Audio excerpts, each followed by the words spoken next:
La ciencia ficción es la denominación popular con que se conoce a uno de los géneros derivados de la literatura de ficción, junto con la literatura fantástica y la narrativa de terror. Nacida como subgénero literario distinguido en la década de 1920, aunque hay obras reconocibles muy anteriores, y exportada posteriormente a otros medios, como el cinematográfico, historietístico y televisivo, gozó de un gran auge en la segunda mitad del siglo XX, debido al interés popular acerca del futuro que despertó el espectacular avance tanto científico como tecnológico alcanzado durante todos estos años. Es un género especulativo que relata acontecimientos posibles desarrollados en un marco puramente imaginario, cuya verosimilitud se fundamenta narrativamente en los campos de las ciencias físicas, naturales y sociales. La acción puede girar en torno a un abanico grande de posibilidades: viajes interestelares, conquista del espacio, consecuencias de una hecatombe terrestre o cósmica, evolución humana a causa de mutaciones, evolución de los robots, realidad virtual, existencia de civilizaciones alienígenas, etc. Esta acción puede tener lugar en un tiempo pasado, presente o futuro, o, incluso, en tiempos alternativos ajenos a la realidad conocida, y tener por escenario espacios físicos, reales o imaginarios, terrestres o extraterrestres, o el espacio interno de la mente. Los personajes son igualmente diversos. A partir del patrón natural humano, recorre y explota modelos antropomórficos hasta desembocar en la creación de entidades artificiales de forma humana, robot, androide, cyborg, o en criaturas no antropomórficas, dotadas de inteligencia.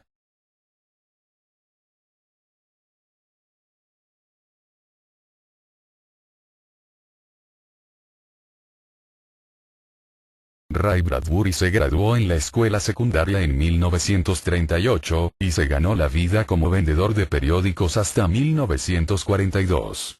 Comenzó a escribir desde niño, pero publicó su primera historia en 1938, en una revista de aficionados. Adquirió la certeza de lo que sería su estilo cuando compuso The Lake. En 1943, dejó el trabajo de vendedor de periódicos y se dedicó a escribir a tiempo completo, publicando en diversos medios numerosos relatos breves, hasta que en 1950, con la aparición de Crónicas Marcianas, comenzó su ascendente fama literaria. En sus páginas, que relatan los intentos de los terrestres por colonizar el planeta Marte, se reflejan las angustias y ansiedades que existían en la sociedad norteamericana de la década de los 50, ante el peligro de una guerra nuclear. Considerados un clásico de la ciencia ficción, este conjunto de relatos interdependientes recoge no solo las vicisitudes de la colonización del planeta Marte, sino también la caída de su civilización, abarcando un periodo comprendido entre 1999 y 2026. Los marcianos poseen notables poderes telepáticos, lo que causa graves contratiempos a las tres primeras expediciones. La cuarta aporta al planeta la varicela, que contagia a los indígenas y acaba con su resistencia. A continuación, se desarrolla la obra colonizadora, que aporta al planeta los aspectos más negativos de la cultura occidental. Solo un mexicano, que conserva las esencias de su cultura indígena, consigue establecer una auténtica comunicación con un marciano que, a su vez, es depositario de las tradiciones desplazadas por la hegemonía de los colonizadores. Estos han degradado a tal punto la civilización autóctona que en uno de los relatos un marciano utiliza sus poderes telepáticos para divertir a los nuevos amos adoptando las personalidades que le solicitan. También los negros estadounidenses establecen asentamientos para huir de la discriminación. Finalmente, el planeta casi se despuebla porque una amenaza bélica en la Tierra induce a los colonos a regresar. Los pocos que permanecen en Marte se convierten en los nuevos marcianos. En 1951 publicó uno de sus libros mayores, El hombre ilustrado, compuesto por varios relatos de naturaleza fantástica, y 2 años más tarde otro de los más representativos, Fahrenheit 451, título que alude a la temperatura en que los libros empiezan a arder. Fahrenheit 451 narra la historia de una ciudad del futuro dominada por los medios audiovisuales, en la que se acosa el individualismo, están prohibidos los libros, y los bomberos, brazos ejecutores de un estado totalitario, son los encargados de quemarlos. Al margen de la sociedad, un grupo de hombres recluidos en los bosques decide memorizar textos enteros de filosofía y literatura para preservar la cultura. Esta fábula moralizante ha sido considerada como una gran obra antiutópica y acaso premonitoria, y fue llevada al cine por François Truffaut. En el relato de Bradbury se exponen de forma minuciosa las razones de la prohibición de los libros en boca del jefe de bomberos, Guy Montag. Frente a sus argumentos se expone el punto de vista de un profesor que aconseja a Montag y que pone de relieve las características positivas de la lectura. De este modo se desarrolla una reflexión que se enriquece con referencias a los clásicos. Bradbury advierte de los peligros y las amenazas que incumben a una sociedad enteramente automatizada, olvidada de los valores tradicionales de la cultura, y próxima al exterminio atómico.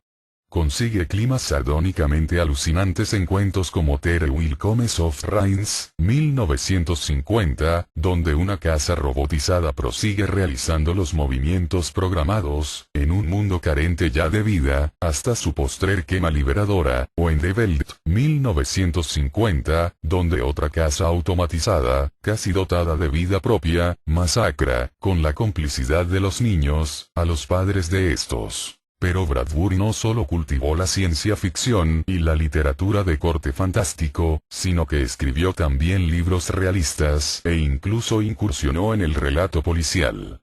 Su prosa se caracteriza por la universalidad, como si no le importara tanto perfeccionar un género como escribir acerca de la condición humana y su temática, a través de un estilo poético. Precisamente por este rasgo algunos críticos no lo consideran un escritor de ciencia ficción como tal, y les resulta difícil catalogarlo en uno u otro campo de la literatura. Como ejemplo de ello suelen citarse relatos breves, muy sutiles y tiernos, como Casa Dividida y El Robo del Siglo, o la poética novela El Vino del Estío. Además del problema de una guerra atómica, de la censura en un mundo por venir y del peligro implícito en las técnicas y la ciencia, trató temas más cotidianos como el racismo, el miedo a la muerte, el amor y la infancia. Escribió también guiones de cine, como el de la película Moby Dick, de John Huston, así como guiones para series televisivas como Alfred Hitchcock Presenta y La Dimensión Desconocida. En 1963 se publicaron sus obras teatrales, reunidas bajo el título de Anthem Sprinters. Sus relatos cortos han sido incluidos en más de 700 antologías. Aparte de los mencionados, son también muy conocidos títulos como El Árbol de las Brujas o Cementerio para Lunáticos.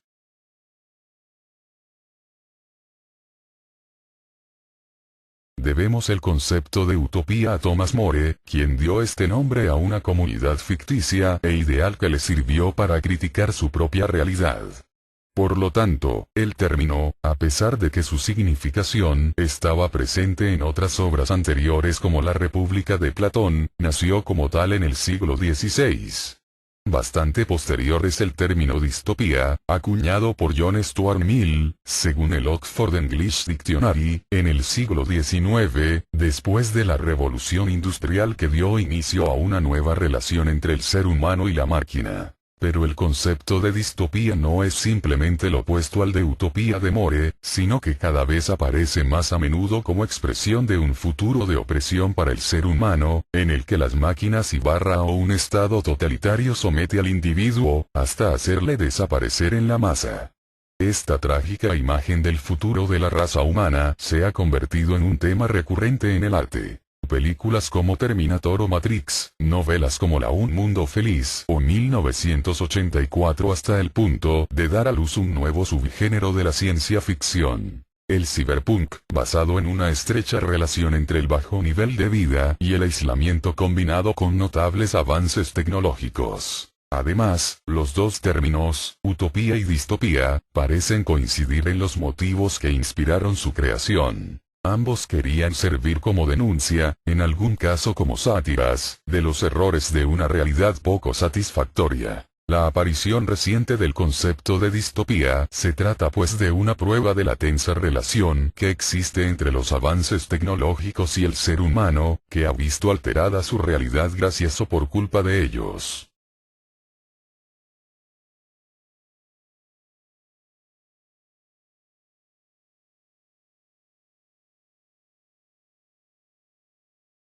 La vida en Marte de momento no se ha confirmado, pero a muchos científicos no les sorprendería demasiado encontrarla, les sorprendería mucho que no hubiera vida en Marte y todavía más que no hubiera existido nunca. Una de las últimas investigaciones de Marte fue el análisis del contenido de la superficie o suelo marciano en el cráter Claudin. Se detectó que contenía grandes cantidades de arcilla y minerales de carbonatos, elementos que tan solo se pueden formar a consecuencia de que el agua líquida hubiera estado presente. Esto es lo que se ha revelado en un artículo publicado en la revista Nature Geoscience, aunque Joseph Michalski, un geólogo planetario del Museo de Historia Natural, señala admitiendo que la vida fue posible bajo la superficie porque las condiciones fueron favorables para ello, pero muy probablemente los únicos que hubieran sobrevivido en el subsuelo marciano habrían sido microorganismos unicelulares. Joseph Michalski también añadió en su explicación, que si en el pasado existió vida en Marte bajo la superficie, tranquilamente puede seguir existiendo. Poco a poco se va preparando al mundo para la noticia esperada, vida en Marte. Ya queda menos para que se haga público, pero por el momento nos van lanzando piedrecillas y de este modo no será tan impactante cuando sea confirmado seguramente por NASA. Pero lo que el mundo no sabe es que hace décadas que NASA sabe que hubo vida en Marte y muy probablemente exista vida todavía, pero parece que de momento no quieren confirmar lo evidente. Vemos una foto que ha sido muy polémica, porque aparece un extraño personaje caminando sobre la superficie de Marte, tal cual fue tomada por el robot. Curiosity es el explorador marciano que comenzó a enviar sus primeras imágenes en alta resolución de la superficie de Marte. Pero la calidad de los primeros trabajos audiovisuales fueron muy criticados por lo poco nítido, cosa que ha suscitado una montaña de comentarios y preguntas. ¿Qué clase de cámaras ha enviado la NASA a Marte? Las primeras imágenes que el rover transmitió poco después de tocar la superficie del planeta rojo fueron en blanco y negro y en baja resolución, tomadas con unas pequeñas cámaras instaladas en la parte inferior para detectar posibles daños en sus ruedas. Después han ido llegando imágenes con mayor calidad, hasta que se han publicado las de alta resolución tomadas con las cámaras del mástil.